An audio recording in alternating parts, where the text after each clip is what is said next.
اور ان میں سے غیر موجود کو موجود کے بدلے نہ بیچو۔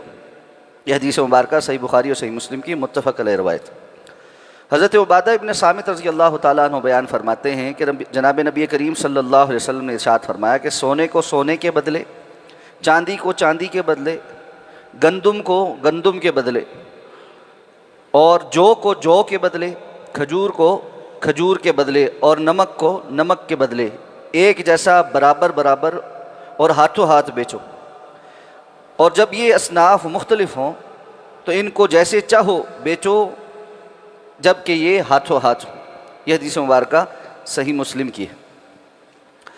سود سے متعلقہ احادیث مبارکہ ذکر ہو رہی ہیں، اور یہ اس باب میں سب سے اہم احادیث ہیں، اور ان احادیث اور اس سے ملتی جلتی احادیث میں ان اصناف کا ذکر ہے، ان اجناس کا ذکر ہے جن میں سود جاری ہوتا ہے۔ یاد رکھیں، سود ہر لین دین میں جاری نہیں ہوتا، ہر چیز کے لین دین میں جاری نہیں ہوتا، بلکہ مختلف قسم کی جو مقرر شدہ چیزیں ہیں ان کے متعین قسم کے جو سودے ہیں ان کے اندر سود جاری ہوتا ہے۔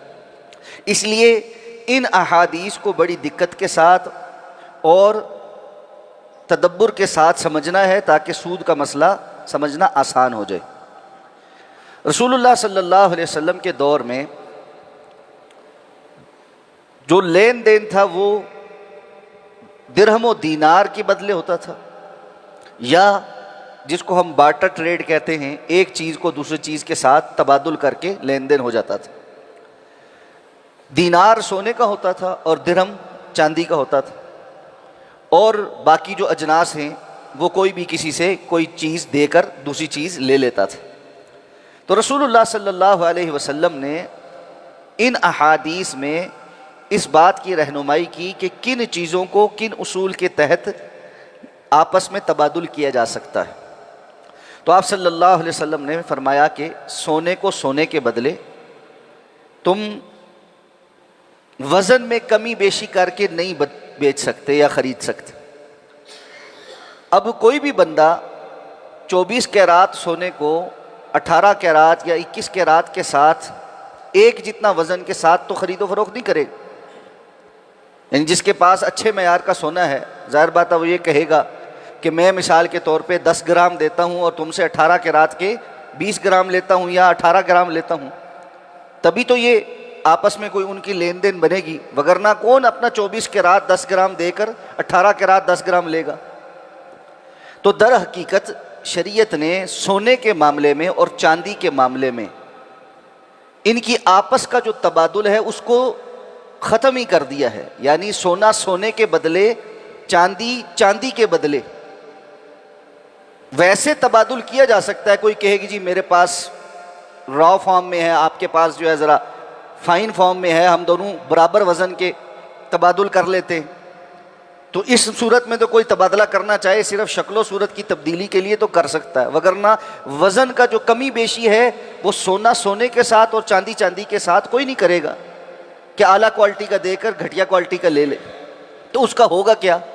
شریعت کہتی یہ ہے کہ پہلے سونا مارکیٹ میں فروخت کرو، جو اعلیٰ کوالٹی کا یا لو کوالٹی کا جو بھی ہے، جو پیسے آئیں اس سے اعلیٰ کوالٹی یا گھٹیا کوالٹی کا جتنا بھی وزن کا خریدنا ہے وہ خرید لو۔ اب جب یہ حکم آتا ہے تو بعض لوگ یہ سوال کرتے ہیں کہ یہ کیا بات ہوئی؟ جب ایک کام کرنا تھا اس کو آپس میں وزن کے فرق کے ساتھ کر لینا چاہیے تھا، لیکن شریعت کا مقصود ہے کہ وہ بعض چیزوں کے اندر مخصوص قسم کی ٹرانزیکشنز کی یا تبادل کی اجازت نہیں دیتا کہ اس سے سود جاری ہوتا ہے۔ یہی بات یہود کو سمجھ نہیں آئی تھی، انہوں نے کہا انما البیع مثل الربا، یہ خرید و فروخت بھی سود کی جیسی ہی ہے۔ تو اللہ نے فرمایا احل اللہ البیع وحرم الربا، اللہ نے بیع کو حلال کیا اور سود کو حرام کیا ہے۔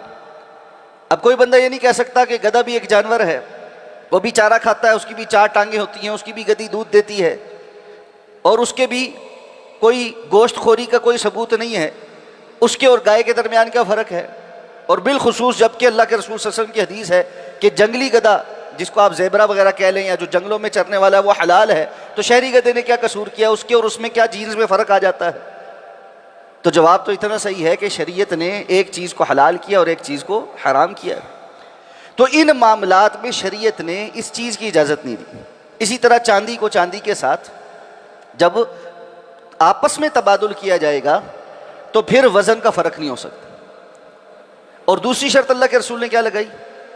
یدم بیدن، جو حاضر ہے سودا وہ کرو گے، ہاتھوں ہاتھ لو گے، ہاتھوں ہاتھ دو گے۔ اگر یہ ان میں سے کوئی بھی چیز ہاتھوں ہاتھ نہیں ہے تب بھی یہ سود ہے۔ مثلا ایک بندہ یہ کہتا ہے جی آپ مجھے آج 10 گرام سونا دے دیں، میرے سے پرسوں وصول کر لینا، یا میرے سے اس کی قیمت پرسوں وصول کر لینا، یہ نہیں کر سکتے۔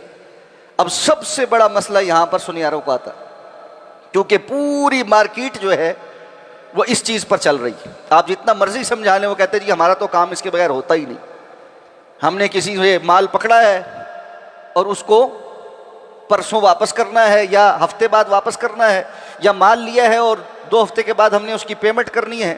اللہ کے رسول صلی اللہ علیہ وسلم نے اس کی اجازت نہیں تھی۔ تو سونے چاندی کا کاروبار کرنے والے بندے کو ہاتھوں ہاتھ لینا ہے، ہاتھوں ہاتھ بیچنا ہے، اس میں ادھار نہیں چل سکتا۔ سونے کو سونے کے بدلے ہاتھوں ہاتھ تبدیل کرنا ہے، چاندی کو چاندی کے بدلے ہاتھوں ہاتھ تبدیل کرنا ہے۔ اب کوئی بندہ کہے کہ اس میں کرنسی کا ذکر تو نہیں ہے، تو اللہ کے رسول صلی اللہ علیہ وسلم کے دور میں درہم اور دینار سونے اور چاندی کے ہوتے تھے، اور اسی کے اوپر سارے احکامات کرنسی کے، آج کی موجودہ کرنسی کے نافذ ہوتے۔ علماء نے جتنے بھی کرنسی سے متعلق احکام و مسائل بیان کیے ہیں وہ درہم اور دینار کو سامنے رکھتے ہوئے بیان کیے۔ تو کرنسی اسی علت کے اندر شامل ہے۔ علت کہتے ہیں انڈر لائن کاز کو، کسی چیز کا جو سبب ہوتا ہے۔ اور معلوم ہے کہ جب کسی چیز کو دوسری چیز پر قیاس کرتے ہیں تو قیاس کرنے کی ضرورت کب پڑتی ہے؟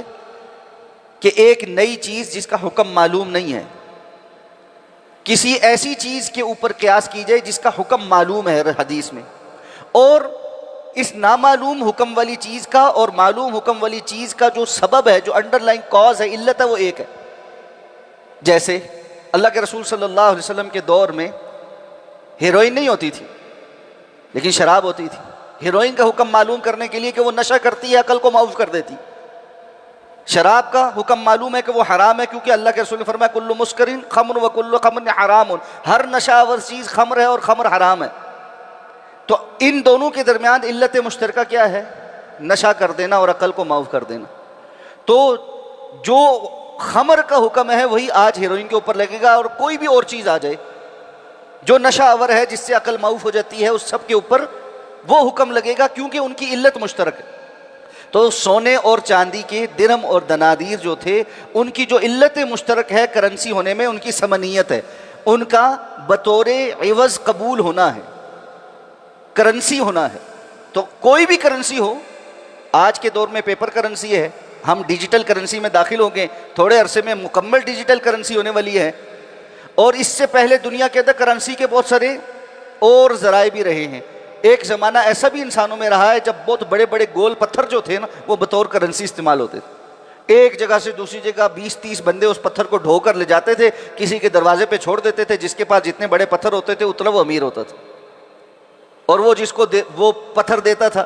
جنگ عظیم میں یہ جو جنگی سپاہی تھے، ان کو نمک کے عوض جو ہے نا، یعنی نمک تنخواہ کے طور پہ ملتا تھا، تو اس وقت نمک بھی کرنسی کے طور پہ استعمال ہوا۔ تو تاریخ انسانی میں ایک بڑا لمبا چیپٹر ہے کہ کرنسی کے طور پر کیا کیا چیزیں استعمال ہوئی ہیں۔ آج پیپر کرنسی اور اب ڈیجیٹل کرنسی۔ تو کرنسی کے سارے احکامات سونے اور چاندی کے ہیں۔ تو سونے اور چاندی کا چونکہ تبادل وہ مقدار کی کمی بیشی کے ساتھ نہیں، اسی طرح اگر آپ ایک ملک کی کرنسی، مثلا آج کا 1 روپیہ پاکستانی 1 روپیہ پاکستانی 1 روپے کے ساتھ تبادل کریں گے تو موقع پہ اور اتنا ہی جتنا دونوں کی ویلیو ہے، یعنی 10 روپے کے بدلے 10 روپے، 100 روپے کے بدلے 100 روپے، 1000 روپے کے بدلے 1000 روپے۔ یہ جو بعض لوگ کرتے ہیں کہ چینج لینے کے لیے 1000 روپے کے بدلے میں 950 روپے لیتے ہیں، یہ سود۔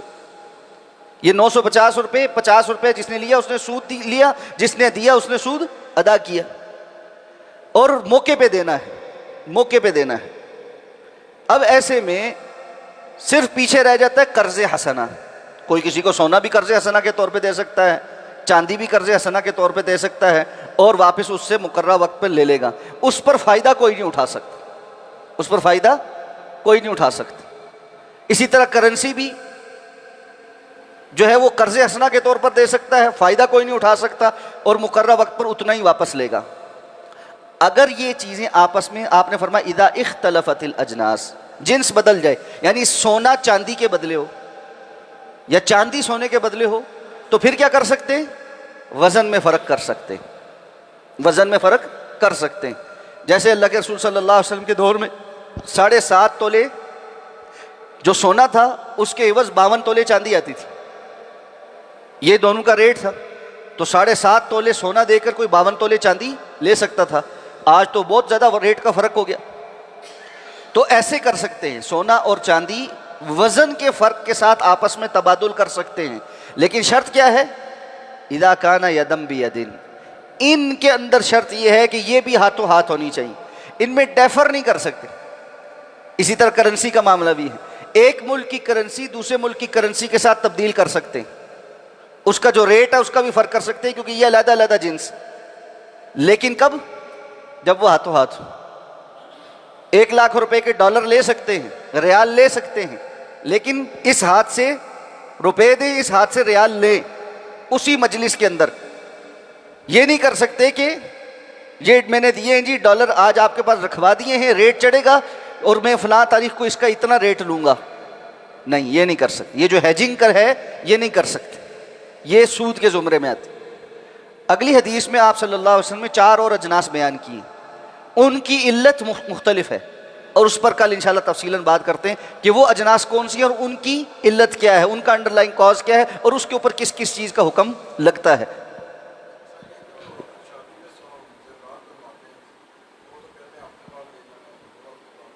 ہاں, یہ آپ اس کو آرڈر دے سکتے ہیں بنانے کا, آرڈر دے سکتے ہیں بنانے کا, ٹوکن بھی کر سکتے ہیں. ہاں, بیانہ ایک کر سکتے ہیں کہ جی آپ نے میرے لیے یہ چیز بنانی ہے, اس کو استثناء کہتے ہیں. لیکن فل پیمنٹ اس وقت کریں گے جب وہ سامنے تیار ہوگا, اور اس وقت اس سے ہاتھوں ہاتھ لیں گے. اگر وہ کہے جی پوری پیمنٹ آپ ابھی دے دیں اور 1 ہفتے بعد لے نہیں کر سکتے, پھر جو تیار چیز ہے وہ لینی.